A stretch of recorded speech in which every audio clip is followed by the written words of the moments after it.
Dear students, in this video, now we are going to discuss about azeotropes or azeotropic mixtures solutions part 5 video. Azeotropes or azeotropic mixtures. What are azeotropes or azeotropic mixtures? Azeotropes means, according to Greek, boil without changing composition. According to Greek, azeotropes means the mixtures which boils without changing composition. So azeotropic mixtures means these are the binary mixtures. What are azeotropes or azeotropic mixtures? These are the binary mixtures. Binary mixtures means two components.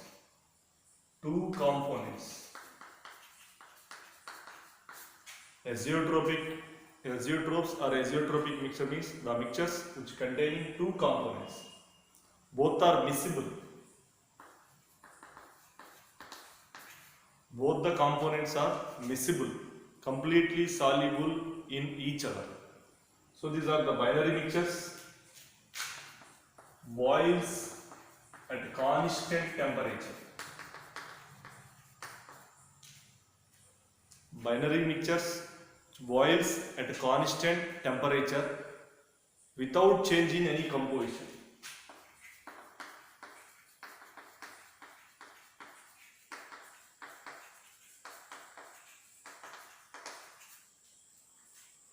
So azeotropics means, according to Greek, constant boil mixtures with the same composition.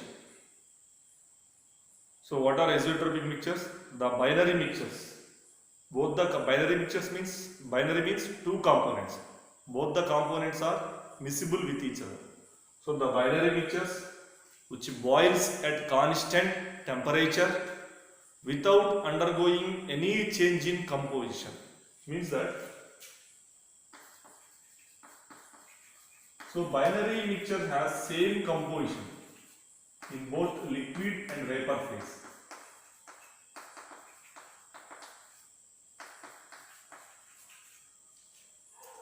Azeotropes or azeotropic mixtures are having same composition in both liquid and vapor phase.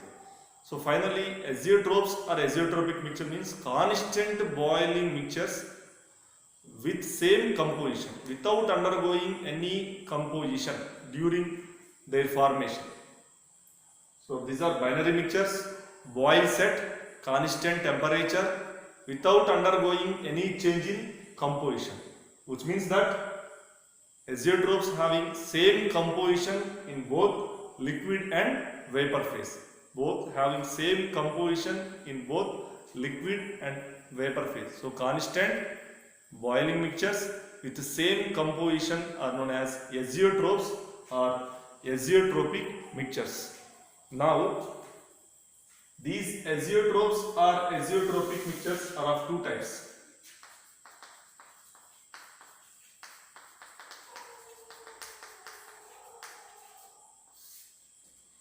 Azeotropic mixtures are of two types. One is high boiling azeotropes. Second one is low boiling azeotropes. Or minimum boiling azeotropes or maximum boiling azeotropes. Azeotropic mixtures are of two types.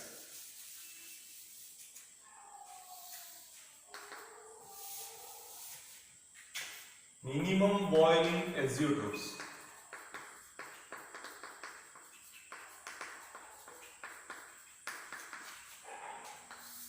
Maximum boiling azeotropes.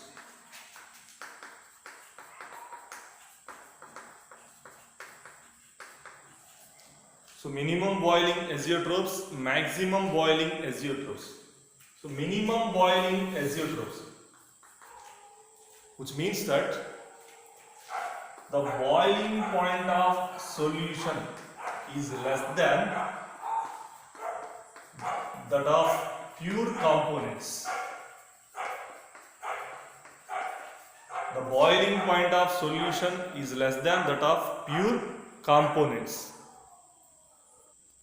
So minimum boiling azeotrophs. Minimum boiling means the boiling point of solution is less than that of boiling point of pure components.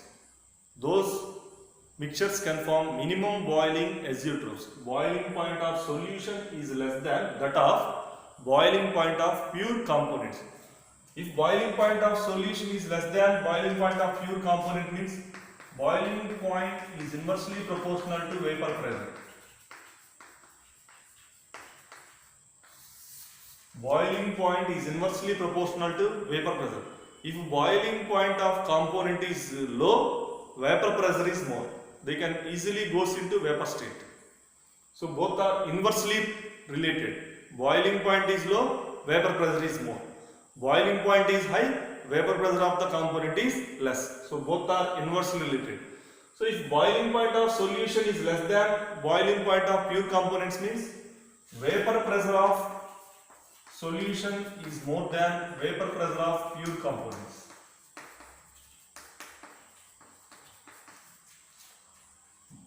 So exactly reverse. Vapor pressure of solution is greater than vapor pressure of pure component, which means that this is true for non-ideal solutions which can show positive deviation from Raoult's law. So positive deviation from Raoult's law means the vapor pressure of solution is more than vapor pressure that is expected from Raoult's law. Those can show positive deviation from Raoult's law. So minimum boiling azeotrophs can be formed by the binary mixtures or solutions which can show large positive deviation from Raoult's law. Large positive deviation from Raoult's law can form minimum boiling azeotrophs.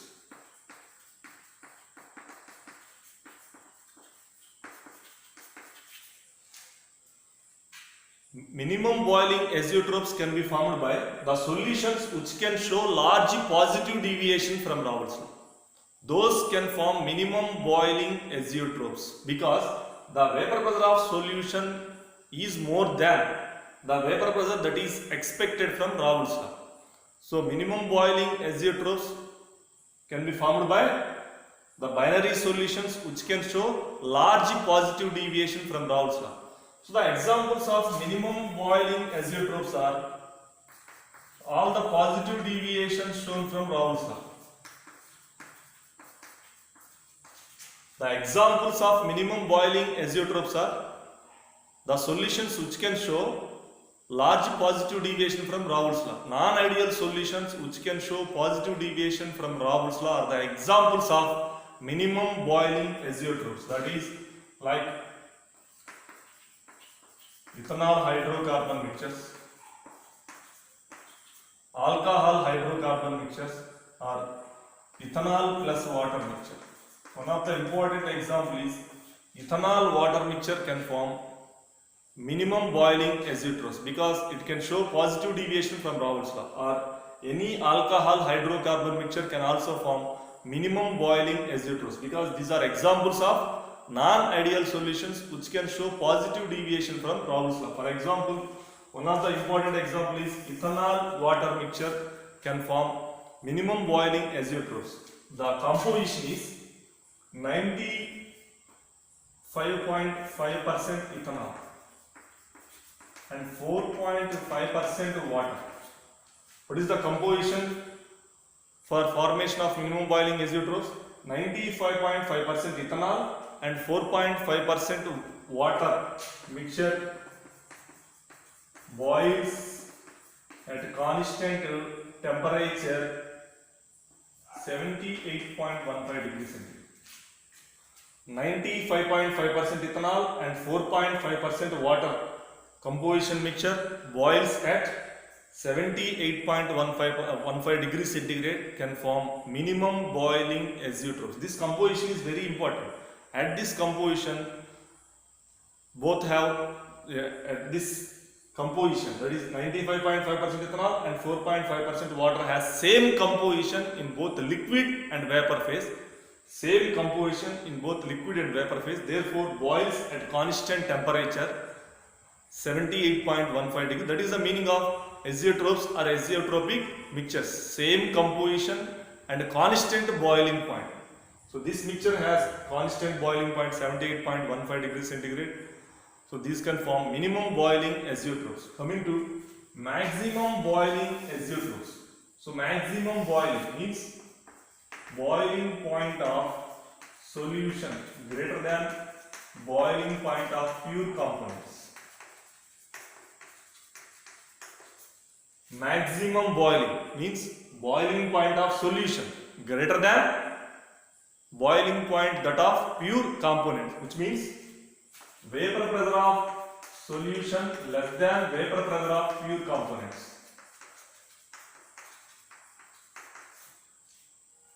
Vapor pressure of solution is less than vapor pressure of pure components, since boiling point is inversely proportional to vapor pressure. So this is true for the solutions which can show large negative deviation from Raoult's law. Large negative deviation from Raoult's law.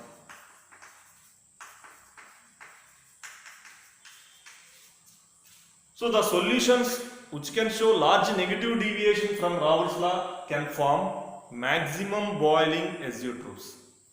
The solutions which can show large negative deviation from Raoult's law can form maximum boiling azeotrophs. Therefore, the examples of maximum boiling azeotrophs are non-ideal solutions which can show negative deviation from Raoult's law. The examples are non-ideal solutions which can show negative deviation from Raoult's law.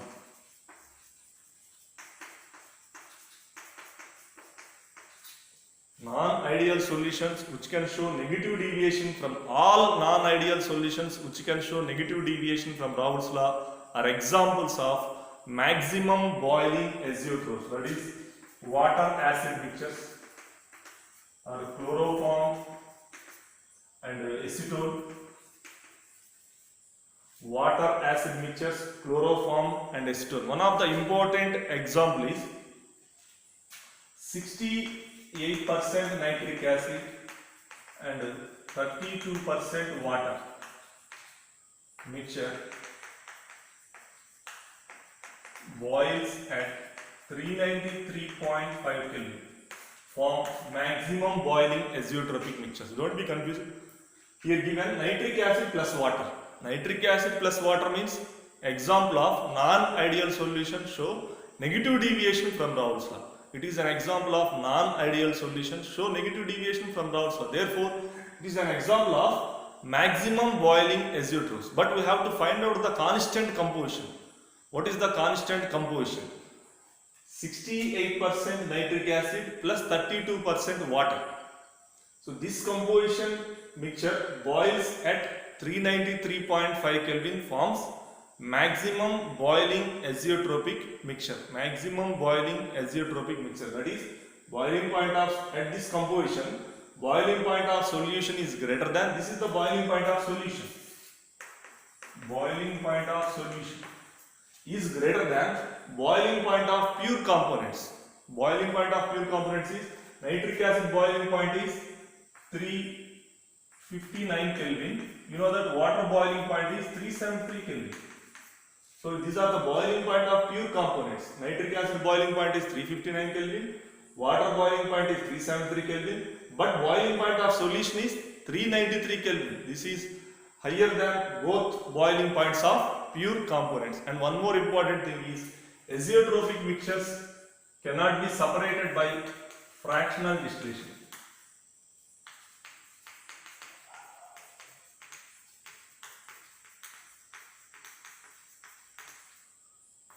Azeotropic mixtures cannot be separated by fractional distillation. Once azeotropic mixtures forms, they have same composition in both liquid and vapor phase. Therefore, these cannot be separated by even fractional distillation. Now we are going to discuss about very important topic, colligative properties. So what are colligative properties? Colligative properties means these are properties of dilute solutions which depends on number of solute particles present in solution.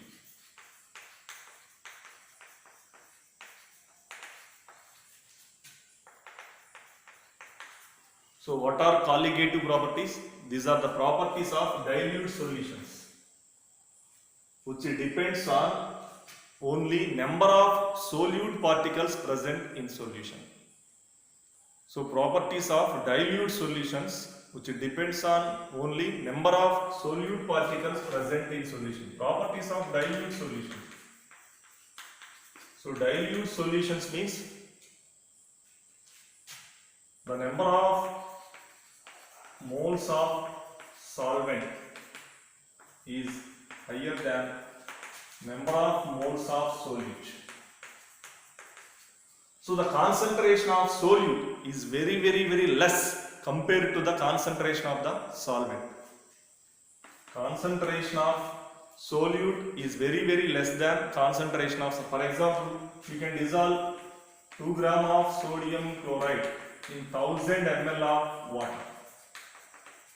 It is a dilute solution. The concentration of solute is very less than that of concentration of solvent.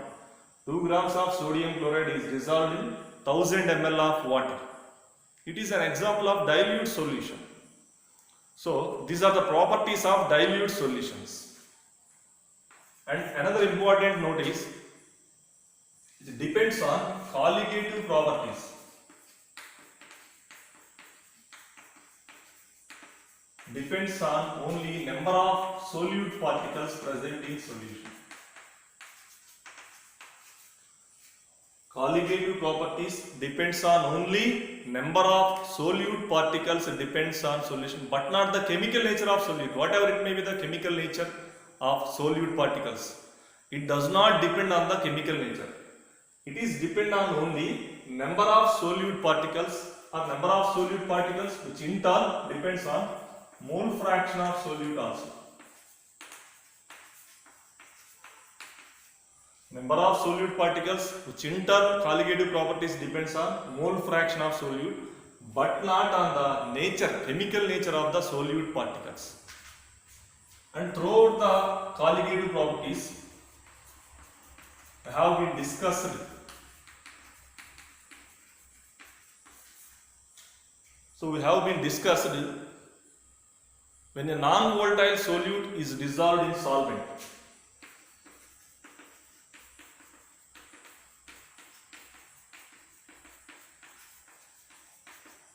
Form a dilute solution. So all colligative properties are discussed with when a non-volatile solute is dissolved in solvent to form a dilute solution and decrease in vapor pressure.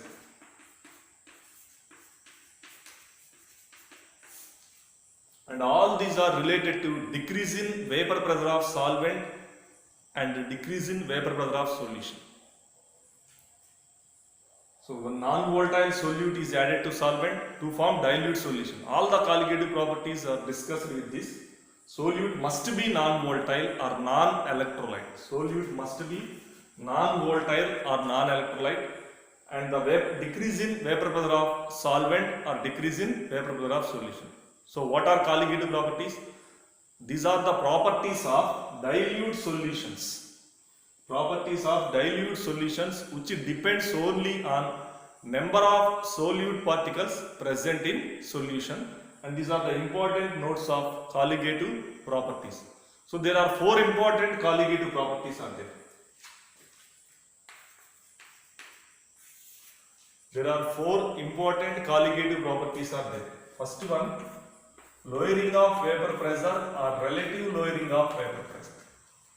Very first colligative property is lowering of vapor pressure or relative lowering of vapor pressure. Second one is elevation in boiling point.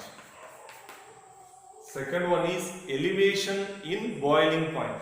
Third colligative property is depression in freezing point. Third colligative property is depression in freezing point. Fourth colligative property is osmotic pressure of solution. So these are the four important colligative properties: lowering of vapor pressure or relative lowering of vapor pressure, elevation in boiling point, depression in freezing point, and the fourth one is osmotic pressure of solution. Let us discuss the first colligative property, lowering of vapor pressure or relative lowering of vapor pressure. So let us discuss very first colligative property, lowering of vapor pressure. Already you know that what happens when a non-volatile solute is added to solvent. What happens to the vapor pressure? When a non-volatile solute is added to the pure solvent, the vapor pressure of solvent and the vapor pressure of solution both decreases. When a non-volatile solute is added to pure solvent, the vapor pressure of solvent and vapor pressure of solution both decreases. This solvent is pure one. For example, if you can add 2 gram of urea to 100 ml of water,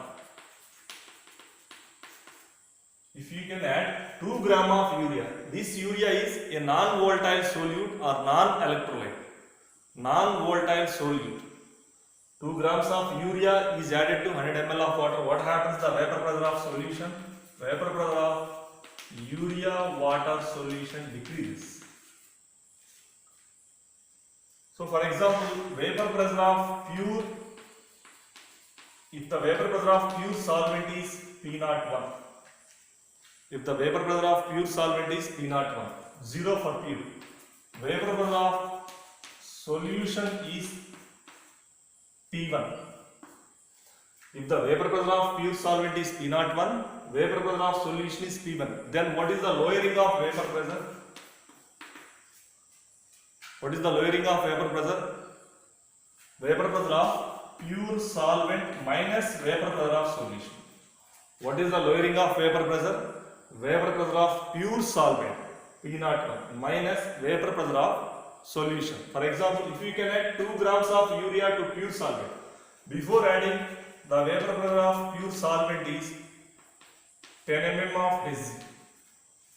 The vapor pressure of pure water is 1 atmosphere. For example, 1 atmosphere. After adding 2 grams of urea to water, the vapor pressure of solution, that is P1, is 0.8 atmosphere. After adding 2 grams of urea to water, the vapor pressure of solution is 0.8 gram, which means that the vapor pressure of solvent is decreases by 0.2 atmosphere. The vapor pressure of solvent is decreased by 0.2 atmosphere after adding 2 grams of urea to pure solvent. So what is the lowering of vapor pressure? Vapor pressure of pure solvent minus vapor pressure of solution, that is 1 minus 0.8, 0.2 atmosphere. This is the lowering of vapor pressure. So what is the lowering of vapor pressure? Vapor pressure of pure solvent minus vapor pressure of the solution. So this is lowering of vapor pressure. P01 is vapor pressure of pure solvent, P1 is vapor pressure of solution. Lowering of vapor pressure is vapor pressure of pure solvent minus vapor pressure of solution. Then what is relative lowering of vapor pressure? Relative lowering of vapor pressure. Relative lowering of vapor pressure. So relative lowering of vapor pressure is, it is the ratio of lowering of vapor pressure to vapor pressure of pure solvent. It is the ratio of lowering of vapor pressure to vapor pressure of pure solvent. What is relative lowering of vapor? It is relative, and a comparison with vapor pressure of pure solvent. Therefore, it is the relative lowering of vapor pressure. So, relative lowering of vapor pressure, ratio of lowering of vapor pressure to that of vapor pressure of pure solvent. So that is relative lowering of vapor pressure is equal to lowering of vapor pressure is P01 minus P1. So P01 minus P1 by what is the vapor pressure of pure solvent? P01. So relative lowering of vapor pressure is equal to P01 minus P1 by P01. Then very important statement of Raoult's law.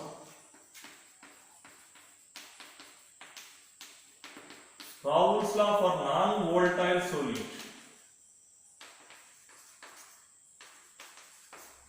What is the Raoult's law for when a non-volatile, you know that these colligative properties are strictly applicable to when a non-volatile solute is added to pure solvent.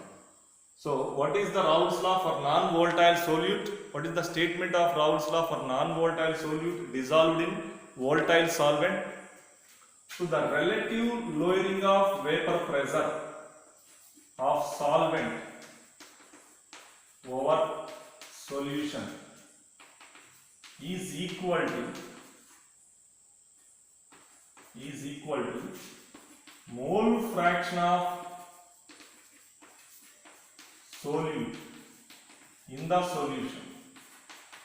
So this is the statement of Raoult's law for a non-volatile solute. Already we have been discussing the Raoult's law for two volatile liquids. This is Raoult's law for non-volatile solute. If the solute is non-volatile or non-electrolyte, what is the Raoult's law? Relative lowering of vapor pressure of solvent over a solution. Relative lowering of vapor pressure of solvent over a solution is equal to mole fraction of solute in the solution. So relative lowering of vapor pressure is equal to mole fraction of solute. Relative lowering of vapor pressure is equal to mole fraction of solute in solution. In all these colligative properties, the first component, all these are discussed with binary solutions. Binary solutions means two components. All the colligative properties discussed with binary solutions. Binary solutions means two components. First component is always solvent, second component is solute. So throughout colligative properties are discussed with binary solutions. You have been always taken first component as solute, second component as solvent. First component as solvent, second component is solute. So here relative lowering of vapor pressure. Relative lowering of vapor pressure is P01 minus P1 by P01. So that implies P01 minus P1 by P01 is equal to mole fraction of solute. Solute is always second component. Mole fraction is designated by symbol X. So X2. So what is the Raoult's law? Mathematical expression of Raoult's law. Relative lowering of vapor pressure is equal to mole fraction of solute. Relative lowering of vapor pressure is P01 minus P1 by P01 is equal to mole fraction symbol X. Solute is always second component. Therefore, P01 minus P1 by P01 is equal to X2. So the important applications of colligative properties are determination of molar mass of solute. So what is the important application of colligative properties? Determination of molar mass or molecular weights of solute, given solute. So here also, from relative lowering of vapor pressure, how can you determine the molar mass of solute? So molar mass of solute is designated as M2. Second component is always solute. From Raoult's law, P01 minus P1 by P01 is equal to X2. You know that mole fraction is equal to number of moles of one component by total number of moles of all the components present in solution. So H2 means number of moles of second by binary solutions. There are only two components. First component is solvent, second component is solute. So x2 is equal to n2 by n1 plus n2. So that implies P01 minus P1 by P01 is equal to n2 by n1 plus n2. But colligative properties are strictly applied to dilute solutions only. For dilute solutions, number of moles of solvent is more than number of moles of solute. Already we have been discussed. For dilute solutions, number of moles of solvent is more than that of number of moles of solute. Therefore, we can neglect the number of moles of solute in the denominator. So we can neglect number of moles of solute in the denominator. We can neglect N2. So that implies P01 by P1, P01 minus P1 by P01 is equal to N2 by N1. So for dilute solutions, number of moles of solvent is far more than number of moles of solute. Therefore, we can neglect number of moles of solute in denominator. Number of moles of solute in the denominator. Therefore, we get P01 minus P1 by P01 is equal to N2 by N1. You know that number of moles is equal to weight by gram molecular weight. Number of moles is equal to weight by gram molecular weight. So that implies P01 minus P1 by P01 is equal to N2 means W2 by M2 by number of moles of solute, weight of solute by gram molecular weight of solute. N1 means number of moles of solvent, weight of solvent by gram molecular weight of solvent. That implies P01 minus P1 by P01 is equal to W2 by M2 into M1 by W. So that implies P01 minus P1 by P01 is equal to W2 by M2 into M1 goes to numerator, M1 by W1. So very important formula. This is very important formula. Our aim is to determine the molar mass of solute, that is M2. Molar mass of solute. Our aim is to determine molar mass of solute. How can you determine the molar mass of solute? In this mathematical expression, there are 1, 2, 3, 4, 5, 6 parameters. One is Weber pressure of pure solvent, Weber pressure of solution, W2 is weight of solute, M1 is molecular weight of solvent, W1 is weight of solvent. If you know the 5 parameters out of the 6 parameters, if you can know P01, P1, W2, M1 and W1, then we can find out the value of M2. If we know the Weber pressure of pure solvent, Weber pressure of pure solvent,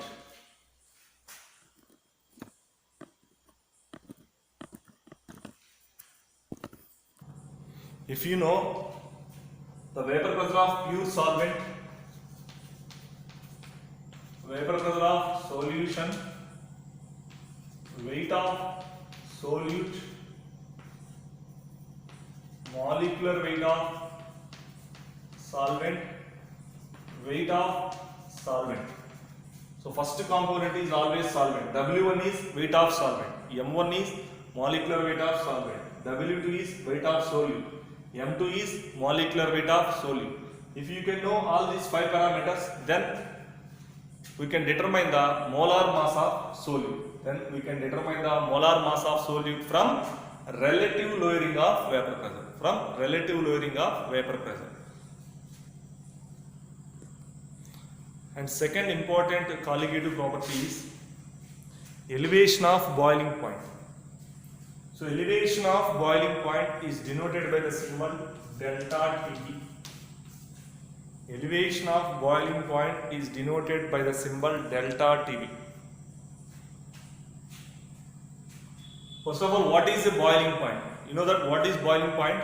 The temperature at which vapor pressure is equal to atmospheric pressure. The temperature at which vapor pressure is equal to atmospheric pressure. For example, water, pure water has boiling point 100 degrees centigrade. Pure water has boiling point 100 degrees centigrade or 373 Kelvin. Which means that at this temperature, vapor pressure of water is 1 atmosphere. At this temperature, what is the vapor pressure of water? 1 atmosphere. So that is boiling point is the temperature at which vapor pressure is equal to atmospheric pressure. The atmospheric pressure is reference one is 1 atmosphere. So at 100 degrees centigrade, what is the vapor pressure of water? 1 atmosphere. That is at 100 degrees centigrade, the vapor pressure of water is equal to atmospheric pressure. The vapor pressure of water is equal to atmospheric pressure. What happens when a non-volatile solute is added to solvent? What happens the boiling point of solution? When a non-volatile solute is added to solvent, what happens the boiling point of solution? For example, add 2 gram of sodium chloride. It is non-volatile solute. Two grams of sodium chloride to 10 ml of water. This is pure component, pure solvent. 2 grams of sodium chloride is non-volatile solute. 10 ml of water is pure solvent. What happens the boiling point of salt solution? What happens the boiling point of salt solution? You know that boiling point of pure solvent is designated as T0B. Boiling point of pure solvent, B for boiling point, T for temperature. Boiling point of pure solvent is denoted as T0B. So you know that if water is pure solvent, what is the boiling point? 100 degrees centigrade. So boiling point of pure solvent, here solvent is taken as water. What is the boiling point of water? 100 degrees centigrade. Then the boiling point of solution designated as TB. Boiling point of solution is designated as TB. The B is in the prefix. So what is the boiling point? You know that boiling point of salt solution is always higher than that of boiling point of pure solvent. Boiling point of salt solution is more than that of boiling point of pure solvent. So boiling point of salt solution is always more than that of boiling point of solution. Why? When non-volatile solute is added to pure solvent, the salt solution is heated to higher temperature. Heated to higher temperature. Whenever salt is added to water, the solution has to heat it to higher temperature to reach its atmospheric pressure. Because boiling point is the temperature at which vapor pressure is equal to atmospheric pressure. To reach the atmospheric pressure, the solvent in the solution has to be heated to higher temperature. So therefore, boiling point of salt solution is always greater than boiling point of pure solvent. So it is more than 100 degrees centigrade. Boiling point of solution is always more than that of boiling point of pure solvent. So then at this stage you can define elevation in boil. Elevation means, what is elevation? When a non-volatile solute is added to solvent, the boiling point of solution, what happens? Increases, that is, gets elevated. When a non-volatile solute is added to solvent, the boiling point gets elevated. The boiling point of solution increases. Therefore, it is called elevation in boiling point. So, boiling point of solution is greater than boiling point of pure solvent. So the elevation in boiling point is designated as delta TB. Delta means difference. Delta TB is elevation in boiling point. It is equal to boiling point of solution minus boiling point of pure solvent. Delta TB is equal to the difference in boiling points of solution and that of pure solvent. Delta TB is equal to TB minus T naught B. But experimentally,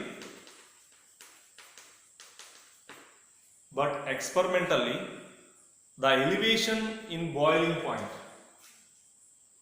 delta TB is directly proportional to molar concentration of solute. Experimentally, the elevation in boiling point is directly proportional to molality of solute in solution. So, molality of solute in solution. Delta TB is directly proportional to molar concentration of solute or molality. Molar concentration of solute or molality.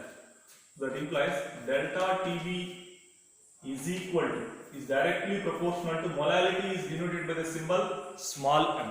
Delta TB is directly proportional to molality.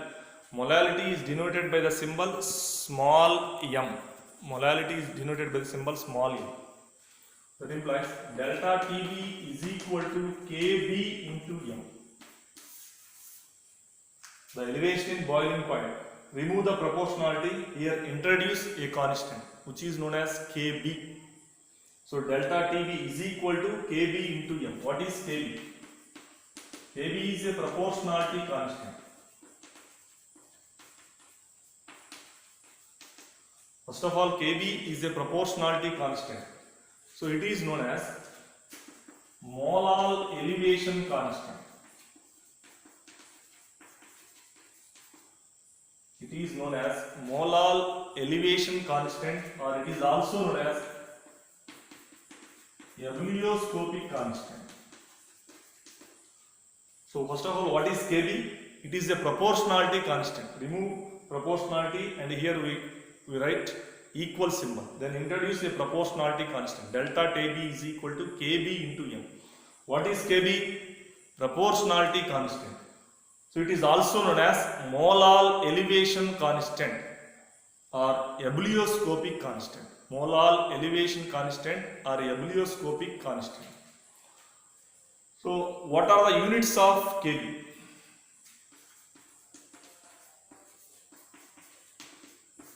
What are the units of Kb? So in the first mathematical expression, Kb is equal to delta TB by m. Kb is equal to delta TB by m. What are the units of molality? What are the units of molality? Molality is, what is molality? Number of moles of solute present in 1 kg weight of solute. Number of moles of solute by weight of solvent in kg. What is the molality? Number of moles of solute by weight of solvent in kg. So number of moles means mole, weight means kg. So what is the unit of molality? Number of moles mole, weight kg, mole for kg. So which is equal to delta TB, temperature, boiling point or temperature is measured in SI unit Kelvin, CGS unit degree centigrade. So Kelvin by mole by kg. What is the unit of delta TB? Kelvin, temperature unit in SI or MKS unit. What is the unit of molality? Mole for kg. Therefore, what is the unit of Kb? Kb is equal to Kelvin kg mole inverse. So what is the unit of Kb? Kelvin kg mole inverse. This is the unit of molar elevation constant or ebullioscopic constant. Then how do you define Kb, molar elevation constant or ebullioscopic constant. So definition of molar elevation constant or ebullioscopic constant. So delta Tb is equal to Kb into m. So molality is number of moles of solute by weight of solvent in kg. Solute is second component, solvent is first component. So what is Kb? Kb is, it is the elevation in boiling point produced. So it is the elevation, delta Tb is elevation in boiling point produced when 1 mole of solute is dissolved in 1 kg of solvent. Molality is number of moles by weight. Number of moles of solute is 1. Weight of solvent is 1 kg. So it is 1. If molality is 1, then delta Tb is equal to Kb. Delta Tb is equal to Kb into m. If molality is equal to 1, what happens? Delta Tb is equal to Kb. Therefore, if molality is 1, elevation in boiling point is equal to Kb. So therefore, it is the elevation in boiling point produced when molality is 1, which means that 1 mole of solute is dissolved in 1 kg of solvent. It is the elevation in boiling point produced when 1 mole of solute is dissolved in 1 kg of solvent. Then you know that what is our aim for colligative properties? Determination of molar mass of solute. What is our aim? Determination of molar mass of solute from elevation in boiling point. So delta Tb is equal to Kb into m. Delta Tb is equal to Kb into molality is equal to W2 by M2 into 1 by W1 in kg. Number of moles of solute by weight of solvent in kg. Number of moles of solute means weight of solute by molecular weight of solute. So delta Tb, what is delta Tb? Tb minus T naught B is equal to Kb into W2 by M2 into 1000 by W1 in grams. Our aim is to find out molecular weight of solute. If we have to find out the molecular weight of solute, we know the boiling point of solution, the boiling point of pure solvent, Kb value, weight of solute and weight of solvent. If you can know all these 5 parameters, then we can determine the molar mass of solute from elevation in boiling point.